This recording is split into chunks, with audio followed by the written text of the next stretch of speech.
Hello दोस्तों, how are you. देखिए, मैं आपके सामने आज उपस्थित हुआ हूँ खाड़ी युद्ध के लेकर।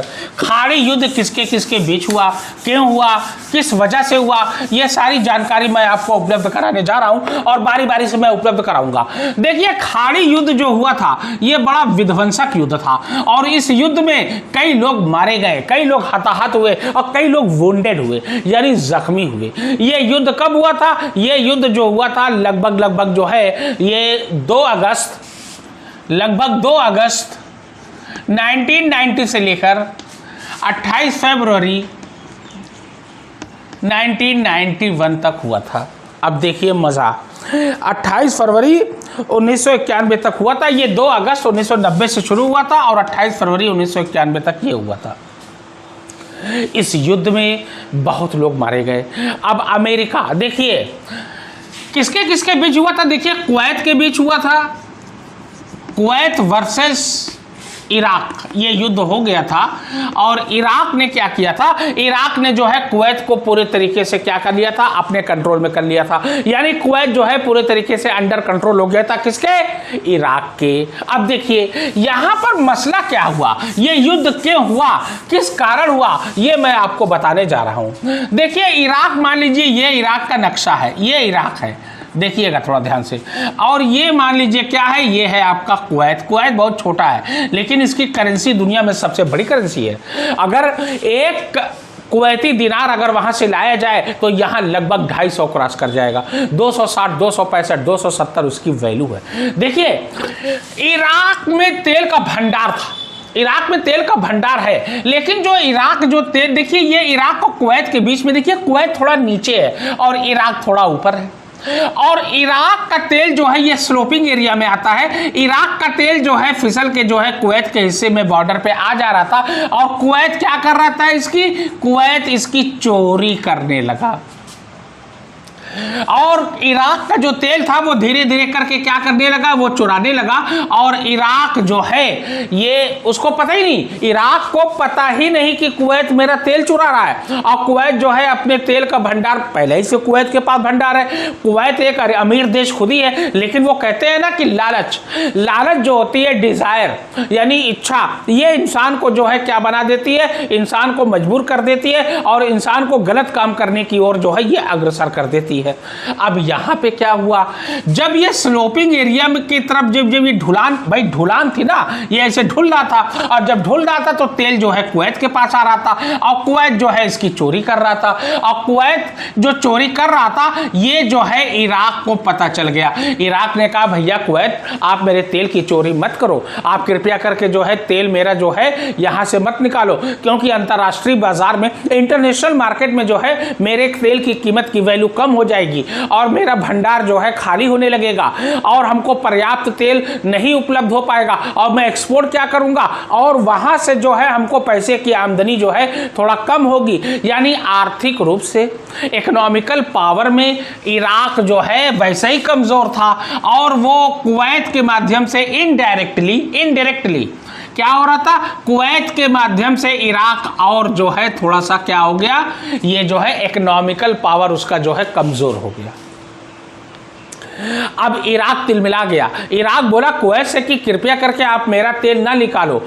कुवैत बोला ठीक है। इराक ने कहा कुवैत से कि आप मेरा तेल मत निकालो। कुवैत ने कहा ठीक है भाई, हम नहीं निकालेंगे। लेकिन अब यहाँ पे क्या पता कि वो अंदर लाइन बिछा के वो जो है तेल का काम जो है क्या कर रहा है, ऑयल का काम जो है निकालने का जारी रखे है। और जब इराक को पता चला तो इराक गुस्सा गया। इराक बोला कि अब तुम जो है अपने दंड भुगतने के लिए तैयार हो जाओ, अब तुम्हें जो है कोई मुझसे बचा नहीं सकता, आप मेरा तेल निकाला बंद करो, नहीं तो फिर सजा भुगतने के लिए तैयार हो जाओ। लेकिन अब यहाँ लेकिन लग गया। कुवैत ने कहा कि अगर मैं तेल, चलिए ठीक है मैं तेल नहीं निकालता, आप मेरा जो कर्ज लिए हो वो मेरा वापस कर दो। अब यहाँ पे कर्ज कितना, यही तो सारा खेल था, खेल यहीं से शुरू हो रहा है। अब देखिए एक चीज मैं आपको यहाँ पे स्पष्ट कर देना चाहता हूँ कि ये कितना लिए थे और कितना इनके पास था और इराक ने कितना कर्ज लिया था कुवैत से, ये जरा आप ध्यान से समझिएगा। अब मैं चैप्टर खोलने जा रहा हूं और मैं पर्दा उठाने जा रहा हूं। इराक और जो खाड़ी युद्ध हुआ था वो उस पर से पर्दा अब उठने जा रहा है। देखिए कुवैत से जो है ईरान ने क्या किया, इराक ने क्या किया था, इराक ने $14 बिलियन कर्जा लिया था। कितना भैया, हाउ मच मनी, $14 बिलियन। अब $14 बिलियन बहुत होता है। $1 की कीमत लगभग इंडियन करेंसी में अगर देखा जाए तो वो लगभग जो है 85-86 के आसपास बैठती है, 85-86 के आसपास बैठती है। और 1 बिलियन कितने बराबर होता है ये जरा आप समझ लीजिए भाई। 1 बिलियन जो होता है ये 1 अरब के बराबर होता है। 1 अरब यानी समझ लीजिए, देखिए 1, 10, 100,000, 10,000, 100,000, मिलियन, 10 मिलियन, 100 मिलियन, बिलियन, ये है बिलियन। अगर इसको हम भारतीय रुपए के हिसाब से जो है गिने, इकाई, दहाई, सैकड़ा, हजार, 10,000, लाख, 10 लाख, करोड़, 10 करोड़, अरब, 1 अरब के बराबर 1 बिलियन बैठ रहा है। और 14 बिलियन लिया था कुवैत से इराक ने। कुवैत ने कहा भैया मेरा तेल जो है, वो जो मेरा पैसा जो है, कर्ज जो है वो मुझे वापस कर दो, कृपया करके आप मेरा 14 बिलियन वापस कर दीजिए। इराक ने कहा कि 9 बिलियन दूंगा। कितना, 9 बिलियन। अब यहां देखिए मसला फंस रहा है। इराक बोल रहा है कि 9 बिलियन आपको मिलेगा और ये कह रहा है, कुवैत कह रहा है कि मैंने 14 बिलियन दिया है तो मैं 9 बिलियन क्यों लूंगा, मैं तो पूरा 14 बिलियन लूंगा, कृपया करके आप मेरा 14 बिलियन लौटाइए। तो इराक ने कहा कि 9 बिलियन लेना है तो ले, नहीं तो फुट, मतलब किनारे हटो, यहाँ 9 बिलियन की बात हो रही है। और वो कह रहा है कि हम 14 लेंगे, लेकिन अंततः तय हुआ $10 बिलियन पे। $10 बिलियन पे जो है मामला तय हो गया। यानी $10 बिलियन जो है कुवैत ने कहा कि आप हमको दे दो, और जो है फिर जो है ये बात जो है इस पे समझौता हो गया। अब उधर अमेरिका को, अब अमेरिका का देखिए, अमेरिका तो चाहता था कि जो है हम जो है आए, अमेरिका का एक मंशा है, वो चाहता है कि एक छत्र साम्राज्य स्थापित हो, मेरा जो है पूरे दुनिया पे क्या रहे, एक छत्र साम्राज्य रहे, मेरी जो है एक तानाशाही जो है पूरी दुनिया पे होनी चाहिए। और वो है, ये बेशक है, चाहे वो डायरेक्टली कहो चाहे इनडायरेक्टली कहो, वो है कहीं ना कहीं से ज़रूर, क्योंकि किसी पे प्रतिबंध लगाना, किसी से प्रतिबंध हटाना, ये दोनों जो है अमेरिका ही तय करता है।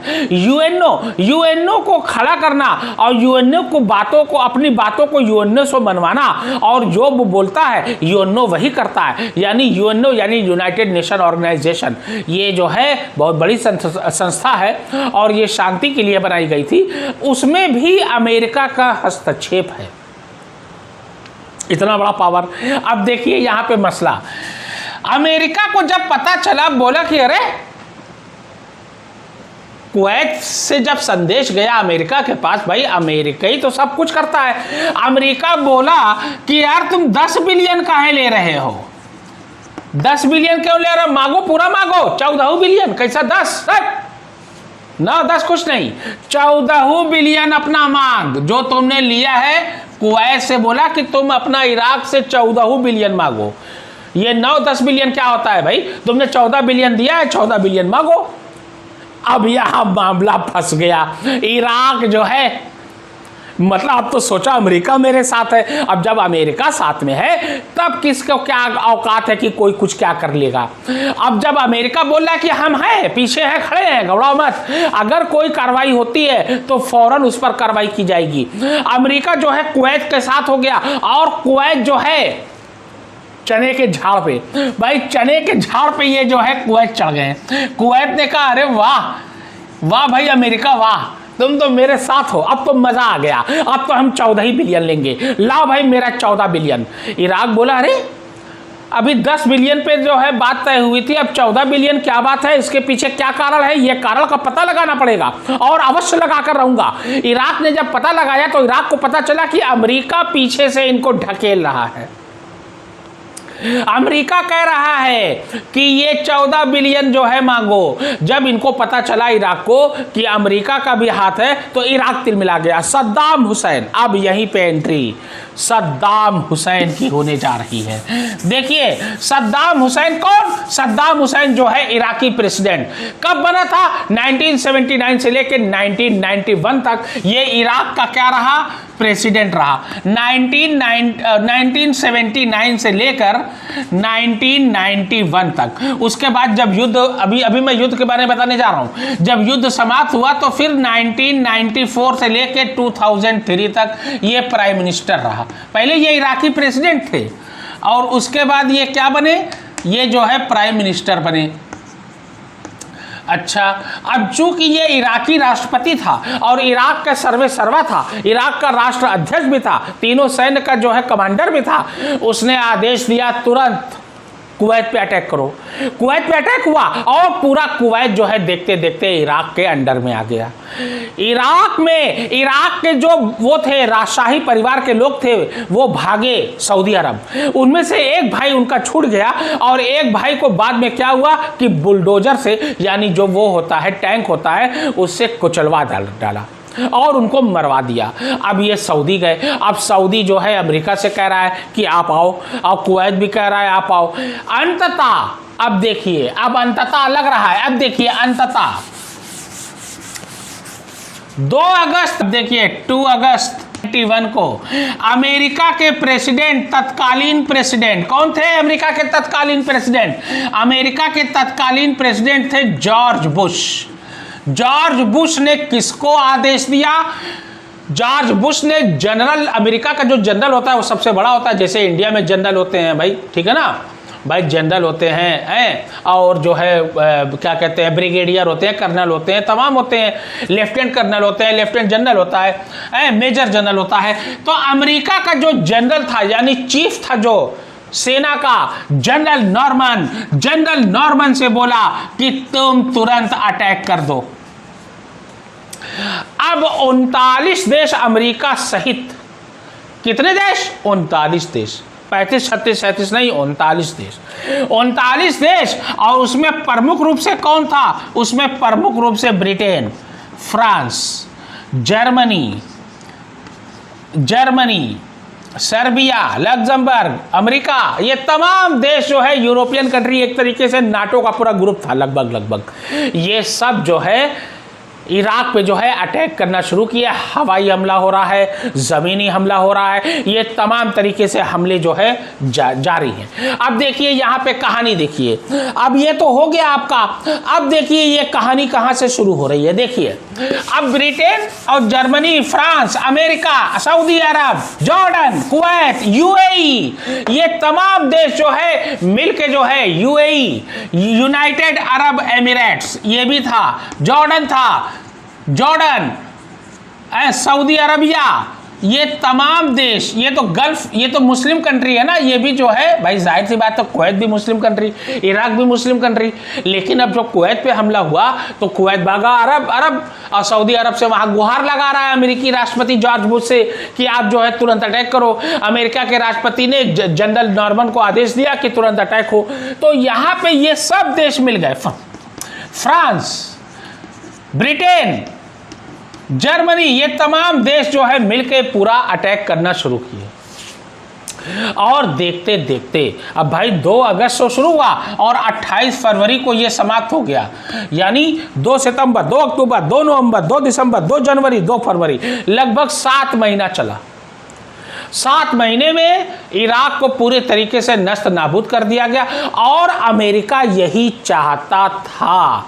क्यों चाहता था? उसने कुवैत से एक शर्त रखी। जब युद्ध प्रारंभ हुआ तो कुवैत से उसने कहा कि ठीक है, मैं तुम्हारी मदद करूंगा, लेकिन बदले में हमको तेल चाहिए, ऑयल पे निगाह। जबकि one of the largest producer America है दुनिया का ऑयल में, और सऊदी अरब भी 20% हिस्सेदारी रखता है, लेकिन उसकी निगाह दूसरे के लोगों पे ज़्यादा होती है। कौन क्या कर रहा है, क्या हो रहा है, कौन कितना कमा रहा है, कहाँ पर क्या निकल रहा है, ये सब की जानकारी जो है, ये सब को जो है जानने के लिए वो बड़ा जो है तैयारी में रहता है और ये सब जानने की कोशिश में लगा रहता है।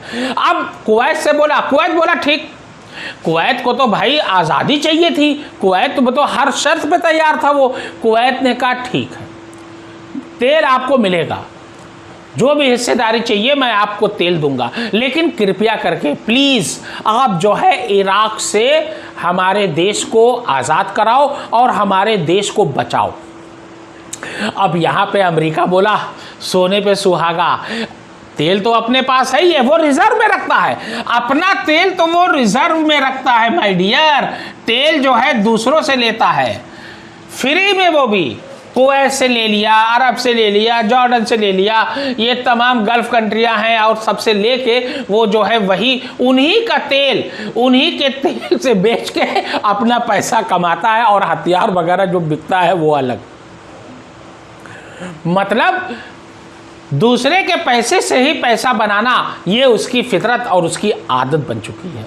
अब देखिए यहाँ पे क्या हुआ, तो अब जो है अमेरिका ने जब कहा और ये कुवैत ने जब मान लिया, तो कुवैत अमेरिका ने क्या किया, पहले तो यूएनओ से कहलवाया कि वो कृपया करके जो है कुवैत खाली करे। यूएनओ जो यूनाइटेड नेशन ऑर्गेनाइजेशन ने फिर चेतावनी दिया इराक को कि आप तुरंत जो है ये खाली कर दो, लेकिन इराक बोला है अब तो कुवैत मेरा हो गया, अब तो सारा तेल वगैरह सब कुछ मेरा, अब जिसको जो करना है कर ले, जिसको जो उखाड़ना है उखाड़े, अब तो मैं ये जो है इराक से कब्जा जो है हटाने का कोई सोच ही नहीं सकता। अब यहाँ पे देखिए, जब यूएनओ ने जब चेतावनी दिया और यूएनओ की बात को इनकार कर दिया इराक ने, तब यूएनओ ने अमेरिका से कहा कि अटैक कर दो, और जनरल अमेरिका ने जनरल नॉर्मन से बोला कि तुरंत अटैक करो और इराक को नष्ट नाबूद करो। अमेरिका तो यही चाहता था। अमेरिका को तो शुरू से ही सद्दाम हुसैन पसंद नहीं था। अब यहां पे जो है 39 देश मिलके, कितने भैया, 39 कंट्रियां थी, 39 कंट्रीज, ये मिलके जो है इराक को नष्ट नाबूद कर दिए। आखिरकार इराक को जो है सशर्त यानी बिना शर्त के जो है समर्पण करना पड़ा और इराक जो है वापस हो गया। लेकिन जाते जाते, अब देखिए, जाते जाते उसने क्या किया, कुवैत के कई तेल के जो वो थे कुएं थे, उसमें क्या किया, फायर का मतलब क्या होता है, आग लगा दिया। कई महीने तक आग जली, मतलब वो चाहता था कुवैत भी आर्थिक रूप से थोड़ा कमजोर हो जाए। कुवैत में के कुएं के तेल में आग लगा के वो चला गया और उसके बाद जो है कुवैत वो इराक में जो है ये शांति पूरी तरीके से पनप नहीं पाई और उधर गृह युद्ध का जो है सामना इराक को करना पड़ गया। देखिए सद्दाम हुसैन ये 1937 में है ना, अल-औजा यानी तिकरित में एक जगह है, वहाँ पर ये पैदा हुए थे। और देखिए 1937 में ये पैदा हुए थे और 2006 में तो ये मर गए थे, सभी लोग जानते हैं। 1937 में ये पैदा हुए थे, कब, 1937 में। और इनके पैदा होने से पहले ही इनके पिता की मृत्यु हो चुकी थी।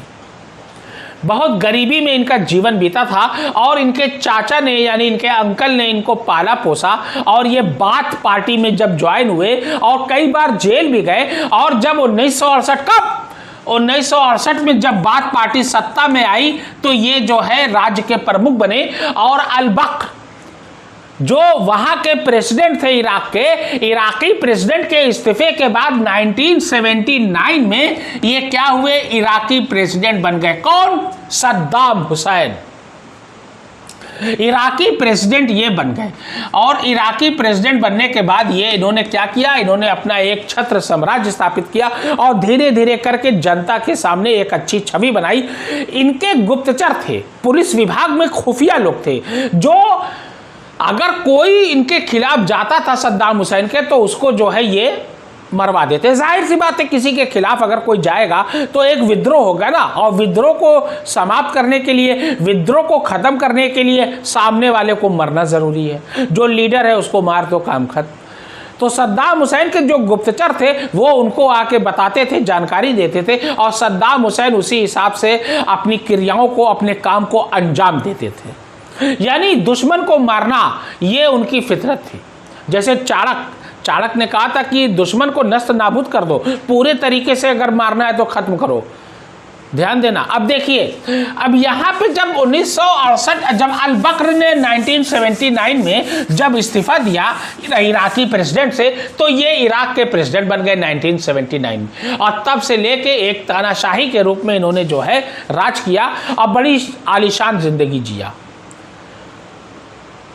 इराक को इसने बनाया भी, इराक को जो है तेल में आधिपत्य यानी तेल में एक मतलब डोमिनेंट वो करना चाहते थे। वो चाहते थे कि सऊदी अरब की तरह भी हम भी जो है तेल के one of the leading producer जो है तेल के बने, और वो उसी फिराक में हर वक्त वही सोच में लगे रहते थे कि इराक को कितनी ऊंचाई तक ले जाया जाए। जैसे एक अच्छा नेता जो होता है वो अपने देश की भलाई के लिए दिन रात सोचता है, दिन रात काम में लगा रहता है, लोगों की भलाई के लिए, लोगों की अच्छाई के लिए काम करना, यही एक अच्छे नेता की पहचान होती है। तो ये इस तरीके से करते गए और इराक में गृह युद्ध शुरू हो गया, यानी होम वॉर। इराक में जो है यहाँ पे क्या हुआ कि अब जो कि सद्दाम हुसैन तो थे ही भाई, प्रेसिडेंट प्राइम मिनिस्टर के तौर पे था ही वो, लेकिन अब इराक में गृह युद्ध होने लगा। ये एक तरफ कुर्द, एक तरफ शिया और एक तरफ सुन्नी, ये सब जो है आपस में लड़ाई झगड़ा करने लगे। मार काट मच गई, मारे जिधर देखो उधर खून की नदियां बह रही हैं, किसी का सर पड़ा हुआ है, किसी का हाथ पड़ा हुआ है। मतलब एक गृह युद्ध के रूप में ये जो है शक्ल ले लिया इराक में। और इराक जो पहले से ही आर्थिक रूप से कमजोर था और युद्ध में जो पैसा लगा था, जो खर्च हुआ था, जो बम में, गोले में, बारूद में, वो सारा हर्जाना भी इसको देना था। और कुवैत का जो कर्ज था $14 बिलियन, वो भी इसको चुकाना था। और गृह युद्ध से एक अलग परेशान था इराक, और इराक की स्थिति जो है डामाडोल होती चली गई। और ये चाहता था अमेरिका कि इराक पूरे तरीके से खत्म हो जाए। और कुर्द को, अब देखिए, अमेरिका ने सद्दाम हुसैन को नहीं मारा। अमेरिका जानता था कि अगर हम सद्दाम हुसैन को मारेंगे तो ये मुस्लिम एंटी मुस्लिम वाला मामला हो जाएगा, यानी मुस्लिम भड़क जाएंगे, मुस्लिम विद्रोह में आ जाएंगे। 57 मुल्क हैं, हो सकता है कोई भी देश जो है इस पर आवाज उठा दे। इसलिए उसने कुर्द को भड़काया। कुर्द से बोला तुम्हें क्या चाहिए, हथियार, गोला बारूद, पैसा सब मिलेगा, लेकिन कृपया करके जो है तुम सद्दाम हुसैन को मारो। और कुर्द के द्वारा 2006 में तो मरे थे वो, उनको फांसी हो गई थी, लेकिन ऐसा कहा जाता है कि कुर्दों ने ही जो है सद्दाम हुसैन को मारने में सबसे बड़ा हाथ था। और उसके पीछे किसका हाथ था? देखिए, अमेरिका छिप के वार करवाता है, छिप के वार करता है, पीछ आगे कोई और को रखता है, कंधा किसी और का होता है, बंदूक उसकी होती है, गोली का निशाना कोई और मारता है। देखिए 2006 में क्या हुआ, सद्दाम हुसैन की मृत्यु हो गई और इराक में एक छत्र साम्राज्य जो सद्दाम हुसैन ने जो कायम किया था वो अंततः समाप्त हो गया। महाबर्बादी हुए और गल्फ कंट्री जो है वो क्या हुई, इराक और ईरान। देखिए इराक जो है ना, ये ईरान से 1980 से लेकर 1988 तक जो युद्ध लड़ा था उसमें वो आर्थिक रूप से मजबूर हो गया था, आर्थिक रूप से कमजोर हो गया था। इसीलिए उसने कुवैत से जो है क्या किया था, कर्ज लिया था। और यही कर्ज मात्र $1 बिलियन, मात्र $1 बिलियन के लिए लड़ाई हुई थी। $1 बिलियन के लिए कुवैत बोल रहा है 10 बिलियन चाहिए और ये इराक बोल रहा है कि तुम्हें 9 बिलियन मिलेगा। बात तय नहीं हो पाई थी। और उधर अमेरिका को पता चला, अमेरिका ने कहा कि मांग 14 मांग, जो होगा देखा जाएगा, हम है ना।